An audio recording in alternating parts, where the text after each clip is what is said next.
Good evening, Hugo. Today is the 21st of January 2020. I think we spoke on Sunday. I think I might have done something.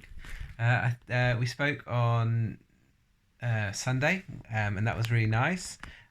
We did played computer game and did a little bit of reading, and it was just a nice time. And we did lots of face app things where we did silly faces and things. So, I'm going to read another chapter of The Lion, the Witch, and the Wardrobe in a minute. I just wanted to say, about in life, if you see this in years to come, I think the most important things in life are to help other people and to always try your best. And you have to give, if you try your best and you work hard, then normally life will give you the things that you want. So always remember that, because that's a very important thing to remember. All right, well, here we go. I've forgotten what chapter it is now, so bear with me while I have a look. So I remember that picture, so I think we're on the next chapter. So it's chapter 13. Right, here we go. This sounds like a bit of a Fushigi mysterious chapter, doesn't it? So it's called The Start. Why is that not focusing very well? Okay, so the chapter 13 is called Deep Magic from the Dawn of Time.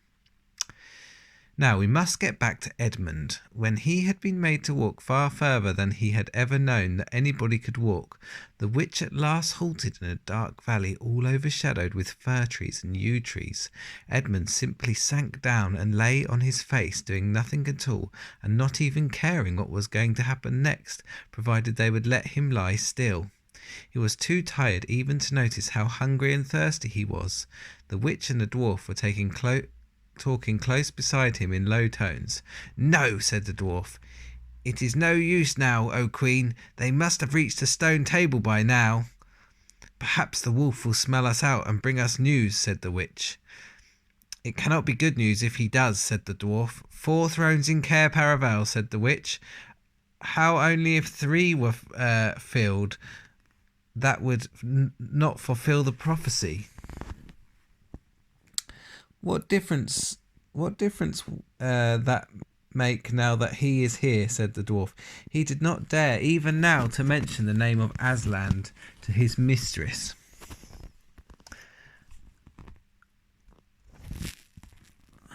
"He may not stay long, and then we should fall upon the 3 at Cair. Yet it might be better," said the dwarf, "to keep this one," he kicked Edmund, "for bargaining with." "Yes, and have him rescued," said the witch scornfully. "Then," said the dwarf, "we had better do what we have to do at once." "I would like to have done it on the stone table itself," said the witch. "That is the proper place. That is where it has always been done before." "It will take a long time now before the stone table can again be put to its proper use," said the dwarf. "True," said the witch, "and then, well, I will begin." At that moment, with a rush and a snarl, a wolf rushed up to them. "I have seen him. They are all at the stone table with him. They have killed my captain, Morgrim. I was hidden in the thickets and saw it all. One of the sons of Adam's killed him. Fly, fly!" "No," said the witch. "There need be no flying. Go quickly. Summon all our people to meet here as speedily as they can. Call out the giants, the werewolves, and the spirits of those trees who are on our side. Call the ghouls and the bogles and the ogres and the minotaurs. Call the krulls, the hags, the spectres, and the people of the toadstools. We will fight. What? Have I not still my wand? Will not their rank turn into stone even as they come on? Be off quickly. I have a little thing to finish here while you are away." The great brute bowed its head, turned and galloped away. "Now," she said, "we have no table. Let me see. We had better put it against the trunk of a tree." Edmund found himself being roughly forced to his feet. Then the dwarf set him with his back against a tree and bound him fast. He saw the witch take off her outer mantle. Her arms were bare underneath it and terribly white. Because they were so very white, he could see them, but he could not see much else. It was so dark in this valley under the dark trees. "Prepare the victim," said the witch, and the dwarf undid Edmund's collar and folded back his shirt at the neck. Then he took Edmund's hair and pulled his head back so that he had to raise his chin. After that, Edmund heard a strange noise, whiz, whiz, whiz. For a moment he couldn't think what it was. Then he realised it was the sound of a knife being sharpened. Oh no. I think these are all the creatures for the witch. Oh, maybe not. I'm not sure. Let's see. Oh no, I think these are coming from helping Aslan from the good side. At that moment he heard loud shouts from every direction, a drumming of hooves and a beating of wings, a scream from the witch, confusion all around, and then he found he was being untied. Strong arms were around him, and he heard big, kind voices saying things like, "Let him lie down, give him some wine. Drink this, steady now, you'll be all right in a minute." Then he heard the voice of people who were not talking to him but to one another, and then they were saying things like, "Who's got the witch? I thought you had her. I didn't see her after I knocked the knife out of her hand. I was after the dwarf. Do you mean to say she's escaped? A chap can't mind everything at once. What's that? Oh, sorry, it's only an old stump." But just at this point, Edmund went off in a dead faint.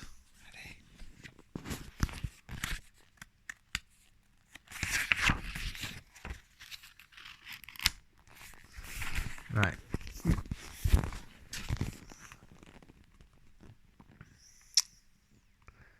Presently, the centaurs and unicorns and deer and birds, there were of course the rescue party which Aslan had sent in the last chapter, all set off to go back to the stone table carrying Edmund with them.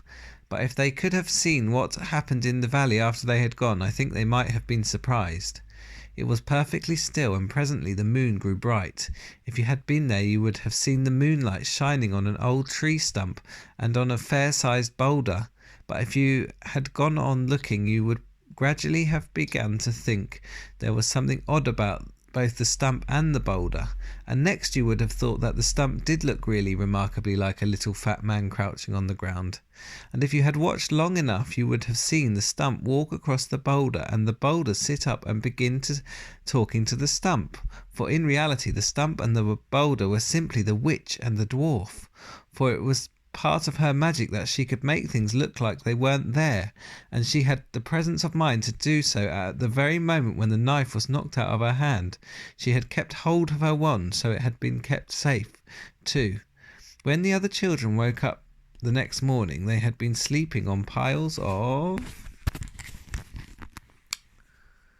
cushions in the pavilion. The first thing they heard from Mrs. Beaver was that their brother had been rescued and brought into camp late last night, and was at that moment with Aslan. As soon as they had breakfast, they all went out, and there they saw Aslan and Edmund walking together in the dewy grass, apart from the rest of the court. There is no need to tell you, and no one ever heard, what Aslan was saying, but it was a conversation which Edmund never forgot. As the others drew nearer, Aslan turned to meet them, bringing Edmund with him. "Here is your brother," he said, "and there is no need to talk to him about what is past." Edmund shook hands with each of the others and said to each of them in turn, "I'm sorry," and everyone said, "That's all right." And then everyone wanted very hard to say something which would make it quite clear that they were all friends with him again, something ordinary and natural, and of course no one could think of anything in the world to say. But before they had come to feel really awkward, one of the leopards approached Aslan and said, "Sire, there is a messenger from the enemy who craves audience." "Let him approach," said Aslan. The leopard went away and soon returned, leading the witch's dwarf. "What is your message, son of Earth?" asked Aslan. "The Queen of Narnia and Empress of the Lone Islands desires a safe conduct to come and speak with you," said the wolf, "on a matter which is as much to your advantage as to hers."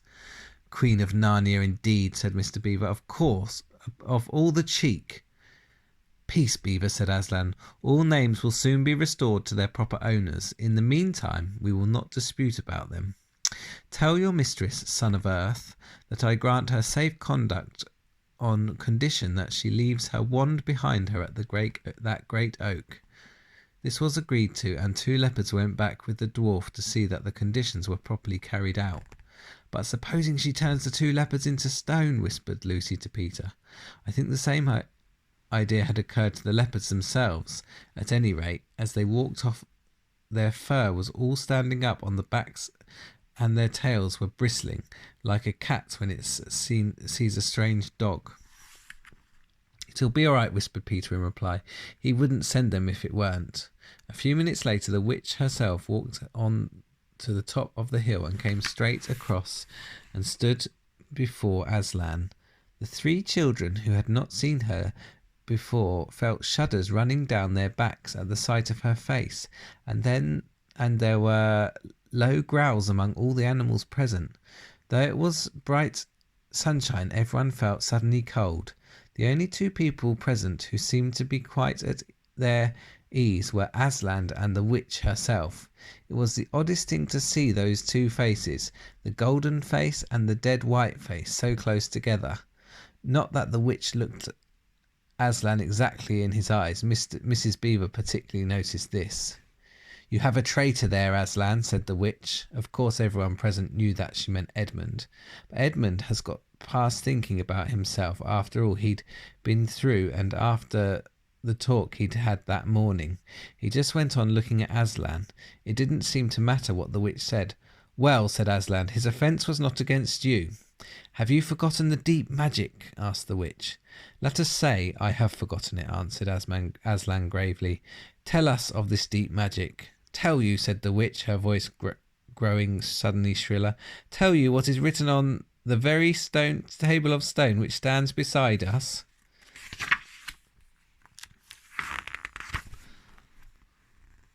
Tell you what is written in letters deep as spear is long on the firestones on the secret hill.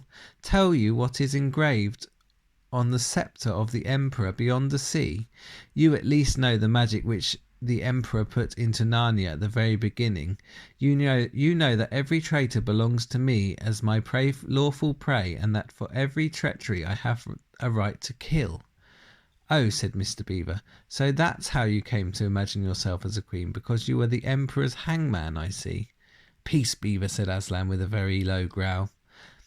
And so on, continued the witch, that human creature is mine. His life is forfeit to me. His blood is my property. Come and take it then, said the bull with the man's head in a great bellowing voice. Fool, said the witch with a savage smile that was almost a snarl.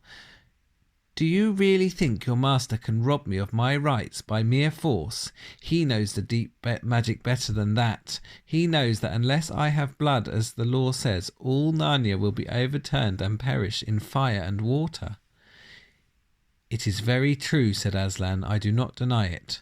Oh, Aslan, whispered Susan in the lion's ear, can't we, you won't, will you? Can't we do something about the deep magic? Isn't there something you can work against it? Work against the Emperor's magic, said Aslan, turning to her with something like a frown on his face, and nobody ever made that suggestion to him again. Edmund was on the other side of Aslan. Aslan's standing on 2 feet, can you see? And there's the witch. Looking all the time at Aslan's face. He felt a choking feeling and wondered if he ought to say something, but a moment later he felt that he was not expected to do anything except to wait and do what he was told. Fall back, all of you, said Aslan, and I will talk to the witch alone. They all obeyed. It was a terrible time, this, waiting and wondering what the lion and the witch talked earnestly together in low voices. Hold on. And wondering while the witch and the wondering while the lion and the witch talked earnestly together in low voices. Lucy said, "Oh, Edmund," and began to cry. Peter stood with his back to the others, looking out at the distant sea. The beavers stood holding each other's paws with their heads bowed. The centaurs stamped uneasily with their hooves, but everyone became perfectly still in the end, so that you noticed even small sounds like a bumblebee flying past, or the birds in the forest down below them, or the wind rustling the leaves, and still the talk between Aslan and the White Witch went on. At last they heard Aslan's voice. "You can all come back," he said. "I have settled the matter. She has renounced the claim on your brother's blood." And all over the hill there was a noise as if everyone had been holding their breath and now begun breathing again, and then a murmur of talk. The witch was just turning away with a look of fierce joy on her face when she stopped and said, "But how do I know this promise will be kept?" "Ha!" roared Aslan, half rising from his throne, and his great mouth opened wider and wider, and the roar grew louder and louder, and the witch, after staring for a moment with her lips wide apart, picked up her skirts and fairly ran for her life. Well, Aslan's pretty strong. Well, there we go. Another chapter down. So we're going to be on chapter 14 next. I think there's only like 3-4 more to go. I wonder what's going to happen. What magic? What's going to happen? Because Edmund's not going to get killed, so something else is going to happen. Well, I won't tell you. I do know. But yeah, we'll have to wait till next time. Well, I hope whenever you hear this or read this or listen to this, that everything's going well in your life, and Otor loves you. Okay, well, I'll see you later on. Bye.